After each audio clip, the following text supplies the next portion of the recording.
Hey guys, we're back for week 2 of our series Atypical, and today we're talking about your atypical family could be even more atypical.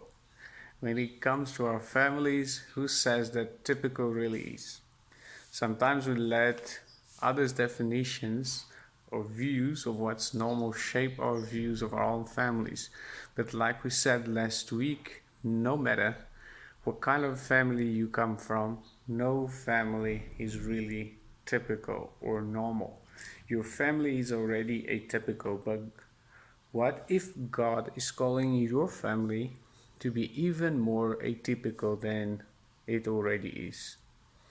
Every family has imperfections, problems, and struggles, but typical families either try to handle them on their own or they never handle it at all. Can you relate to that?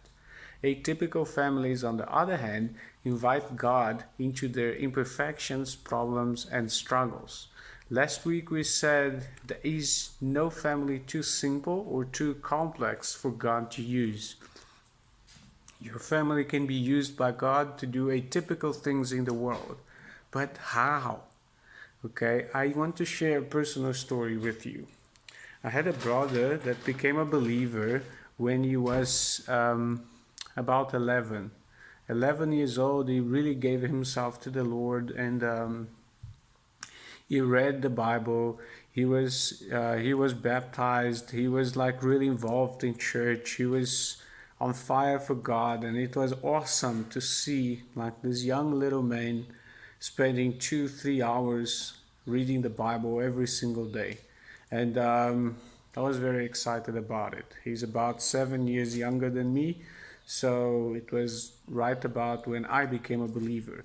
But then he grew up. He grew into teenage life, 16, 17 years old, and he really got lost. He really got himself in a place that he shouldn't be. And he was going out with a lot of girls, he was smoking, he was doing a whole bunch of things. And God laid in my heart to really spend some time praying for him. And every day I would take aside about 30 minutes to pray for him. And I would pray and pray and pray. And it got to a point where I really felt like nothing was happening. I don't know if you ever felt like that. But I just kept myself faithful. And I remember one night I was showering, already tired, and I was praying, and nothing was happening. I was like, yes, man, nothing is happening. And the other night, the same thing. I came back from church a bit late, and I was praying, and he was in the dining room. And I just felt like this blockage, man. There's nothing happening, nothing ever changing. And I kind of spoke to God about that. But then I heard a noise. I was in the bathroom. I heard a noise in the dining room, and it was 1:30 in the morning already. So I went there to check it out. And when I got there, my brother was on his knees crying and saying, Lord, I give my life to you, I give my life to you, I give my life to you, with the Bible. And he cried and prayed the whole night long. Now let me ask you, who do you think did this? Because I didn't. And he somehow, God just touched him. I don't know what happened. I don't know if he saw an angel, or if I don't know if he heard God's voice again. The only thing I know is that through prayer things happen, and this happened in my family. And bringing back to the point, God really interviewed in my family there, but bringing back to the point of families. Every family at a certain stage will face conflict and difficulty. You might be experiencing one of those situations right now. I don't know. Typical families might, really try to handle those situations on their own, or just ignore the problems and hope that they go away. But atypical families, no, they can't handle them on their own. Atypical families ask God for help.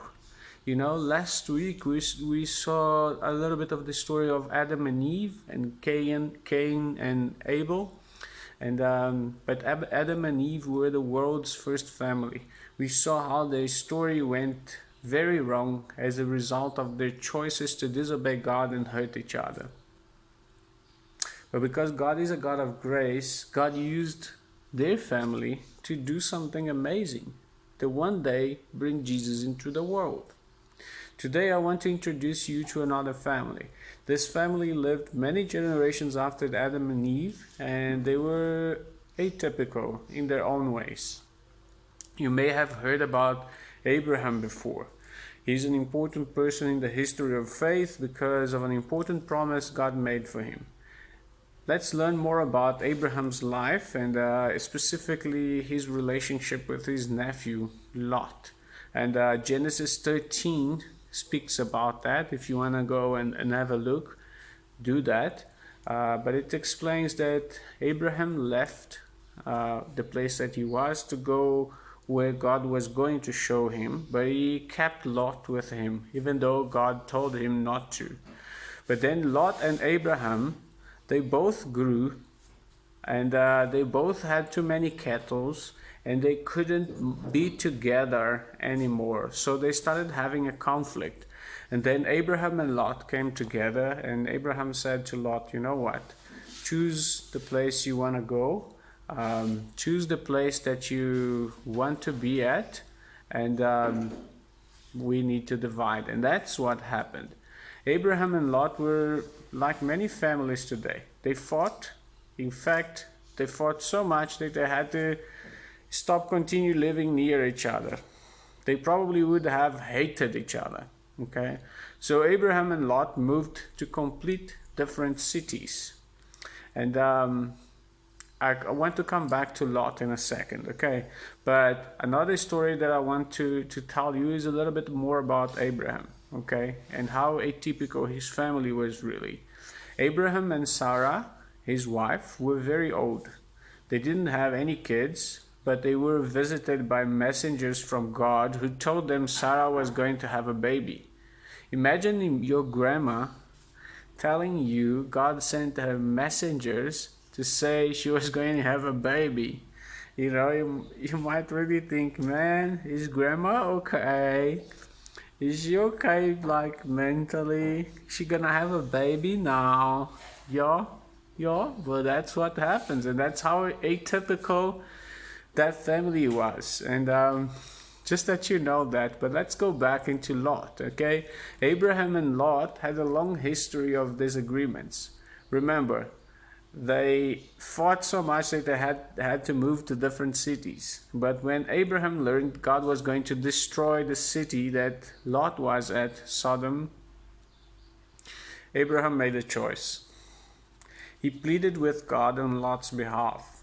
And in response of Abraham's prayer, Lot and his family were saved. And you can read it in Genesis 18 from verse 16. Last week we said that if you want God to use your family to do atypical things, sometimes you have to be the first person in your family to do something atypical. That's what Abraham did. When you're fighting with someone in your family, it isn't typical to do what Abraham did. The typical response is to fight back, hold a grudge, right? We know that. Hold a grudge or give some sort of silent treatment. I'm very good at that one. I really need to change that in my life. But Abraham chose to do the atypical thing. And I think that is something I'm really learning, and I've been learning throughout my life. He prayed for Lot in the middle of their conflict. He didn't wait for an apology.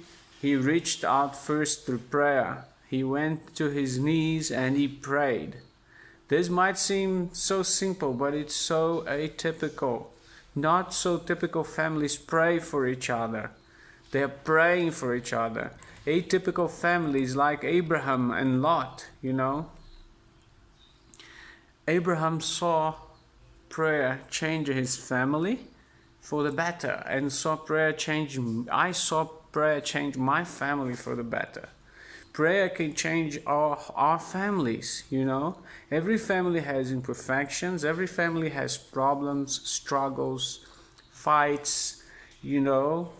a lot of things. But atypical families invite God into those situations through prayer. Prayer doesn't have to be complicated. It can be as simple as thanking God for your family, okay?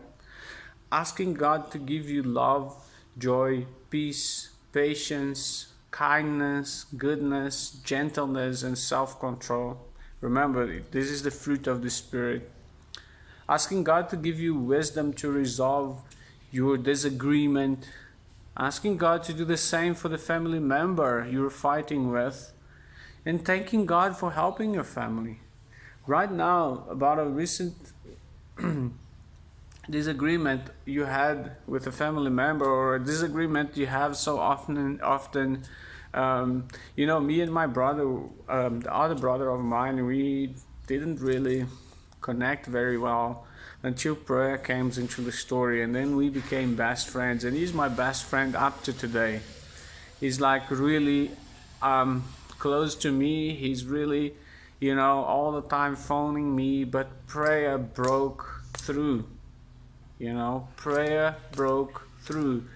Now imagine how, what you're going through, or what your family is going through. Imagine a problem that you guys might be going through. Imagine how, if you stopped to pray instead of fight, this problem would change. How do you think prayer could change your attitude, your temper, or your perspective? Or how do you think prayer could change the person you're fighting with? How do you think prayer could begin to change your family's pattern or behavior in the long term? How do you think so? And here's the thing. It's interesting that Abraham chose to pray for Lot before they even reconciled. In the middle of the conflict, Abraham went first by choosing to pray for Lot instead of continuing to fight. So this week, what if you decided to go first? What if you take a step? When disagreement happened, typical families scream, fight, hold grudges, and struggle to find common ground. But not so typical families pray for each other. If you commit to praying for your family more than you fight with them, imagine how God might be able to use your family to do atypical things in the world. Amen. And I just want to leave this with you. Pray for each other. Be intentional. Be first. Start using a weapon that can change everything for you and for your family. Amen. Let us just pray. Father, I just want to bring all the families before you. And Father, I want to ask, especially for this time of lockdown, that you will bring peace, that you will bring, Father, patience, that you will bring love. Increase this love in Jesus' name. Amen. Blessings, guys.